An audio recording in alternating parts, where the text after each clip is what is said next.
Audax Randonneurs-Mont de Joux, das legendäre Superbrevet Paris-Brest-Paris, 1200 Kilometer pure Ausdauer, knappe 7000 Teilnehmer weltweit, fahren von Paris an den Atlantik und wieder zurück, Tag und Nacht im Sattel, in kühlen Nächten und bei glühender Hitze, zwischen Euphorie und totaler Erschöpfung, Faszination Brevetfahren, das ultimative Event aller Randonneure, das Superbrevet Paris-Brest-Paris. Willkommen zu Teil 6, die 15 Etappen und deren Höhenprofile, wobei ich also meinen gefahrenen Track grafisch animiert und auf die Etappen aufgeteilt dann jeweils mit dem Höhenprofil jetzt hier gleich mal zeigen möchte. Kann man also sehen, wann ich wo auf der Strecke war und wie das da mit dem Höhenprofil lief. Also alle Fahrer haben ja nun diese 1200 Kilometer Strecke von Rambouillet nach Brest und zurück vor sich. Und oben eingeblendet ist jetzt das Höhenprofil der gesamten Strecke. Also jeder Fahrer macht über die Distanz ein Everesting. Also wir haben insgesamt 12.000 Höhenmeter. Also es geht mit dem Rad sinnbildlich einmal auf den Mount Everest hoch, zusätzlich zu der Distanz, die wir nun alle vor uns haben. Und das ist auch der Part von Paris-Brest-Paris, der wahrscheinlich viele über diese lange Distanz doch ziemlich zum Ermüden bringt.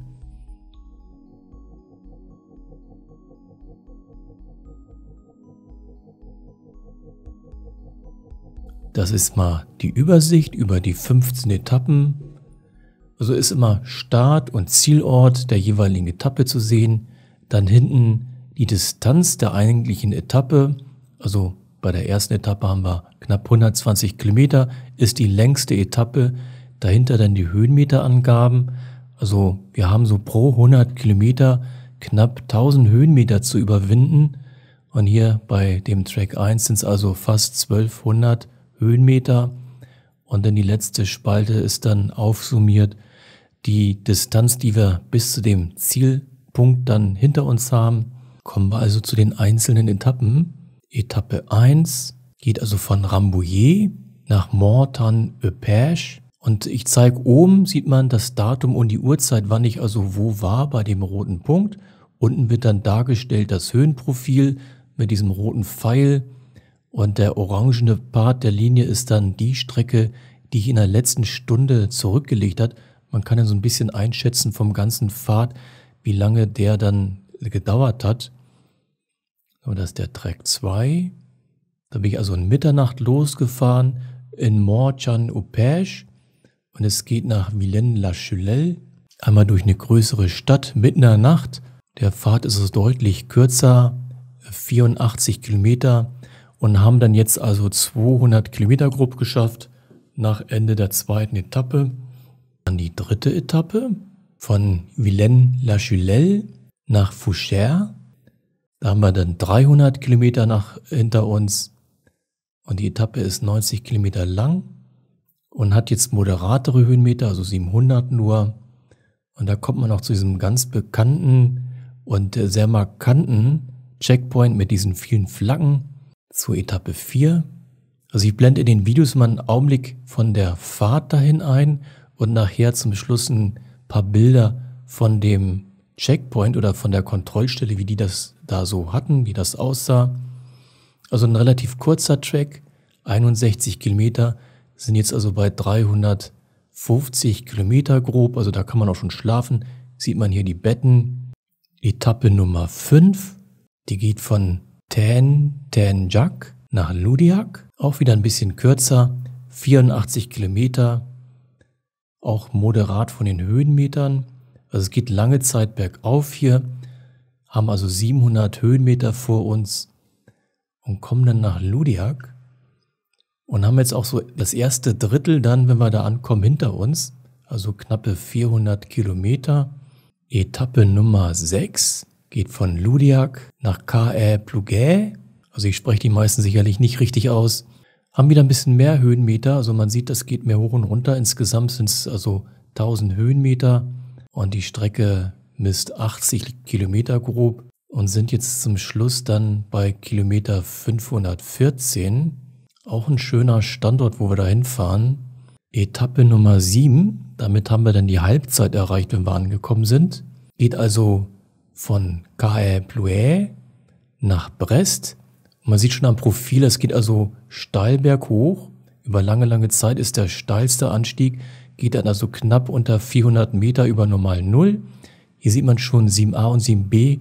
Da an diesem Punkt, wo 7a noch steht, habe ich dann übernachtet, bevor ich dann am nächsten Morgen nach Brest gefahren bin. Jetzt haben wir also alle die Hälfte mit knapp über 600 Kilometer geschafft. Auch ein sehr markanter Punkt und auch fürs Mentale, ja, man weiß, man hat die Hälfte jetzt hinter sich. Von Brest nach Caen-Plouay und hier sieht man auch wieder 8a und gleich 8b. Da ist nämlich die Geheimkontrolle auf dem Rückweg und haben jetzt also 90 Kilometer und ist auch wieder sehr bergig, also der nach Brest und von Brest zurück die Kilometer, da fahren wir durch die Bretagne und die schlaucht schon ziemlich durch die Höhenmeter, kann auch öfter mal windig sein und nachts ist es da besonders kalt. Track Nummer 9. 85 Kilometer, 1000 Höhenmeter wieder. Von Caen-Plouay nach Loudiac zurück. Und dann zum Schluss, also fahren wir nachher schön lange bergab und sind in so einem Tal, bevor es wieder zum Anstieg geht nach Loudiac rein. Oben blende ich da gerade die Bilder ein, wie es ist, da nach Loudiac zum Checkpoint drauf zu fahren. Etappe Nummer 10. Von Loudiac wieder nach Ten-Ten-Jac sind 85 Kilometer grob. Wieder ein bisschen moderatere Höhenmeter, also es ist gut verteilt auf die ganze Distanz mit 700 Höhenmetern. Und oben kann man halt die Uhrzeit sehen, wann ich da gerade denn in welchen Standorten bin.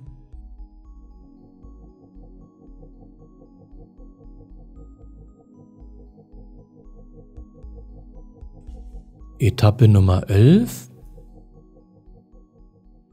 Etwas moderator von den Höhenmetern, also relativ flach, 400 Höhenmeter gerade, auch relativ kurz, 61 Kilometer. Man sieht also, der orangene Anteil hier des Pfades ist recht lang und haben jetzt also 900 Kilometer hinter uns. Etappe Nummer 12 von Foucher nach Villaines-Chalus ist also eins meiner Lieblings-Checkpoints. Da ist also richtig schöne Party. Beim ersten Mal fahren die meisten sicherlich in der Nacht dort durch. Da sieht man gar nicht so viel. Und auf dem Rückweg war ich bislang immer im Hellen dort. Und da ist also wirklich stadtfest. Ganz, ganz toll. Gefällt mir unheimlich gut, weil da einfach so eine super Stimmung ist. Track Nummer 13 von Villaines-la-Chulelle nach Mortian-au-Perche. Wieder eine mittlere Distanz, 82 Kilometer. Und nun haben wir 1990 Kilometer hinter uns am Ziel. Und die Höhenmeter sind wieder gut verteilt. Insgesamt 900. Aber ja, unten schöner Anstieg zum Schluss hoch zum Checkpoint.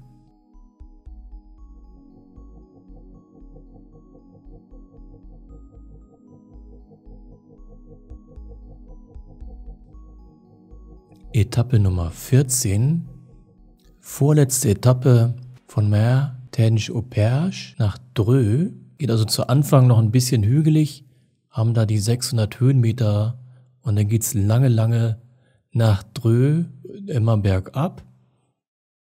Und das ist also ganz schön, wenn man hat ja nun die meisten Kilometer hinter sich. 75 Kilometer ist die Etappe lang und kommt da also, ja, dann irgendwann in Dreux an und hat es dann eigentlich fast geschafft. Also von da, die allerletzte Etappe ist sehr, sehr kurz. Also ein letztes Auftanken, ein letztes Mal bisschen Kraft tanken für den Endspurt.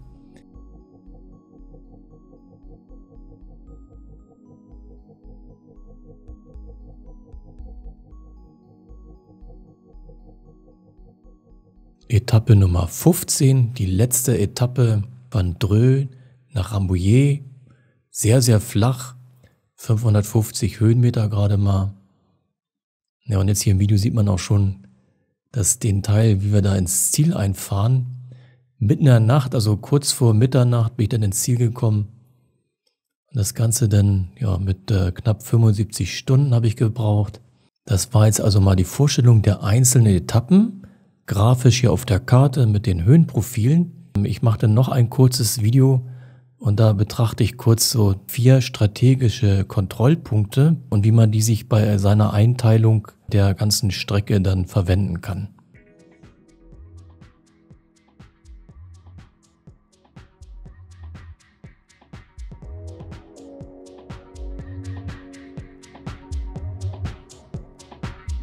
Schönen Dank fürs Zuschauen. Tschüss.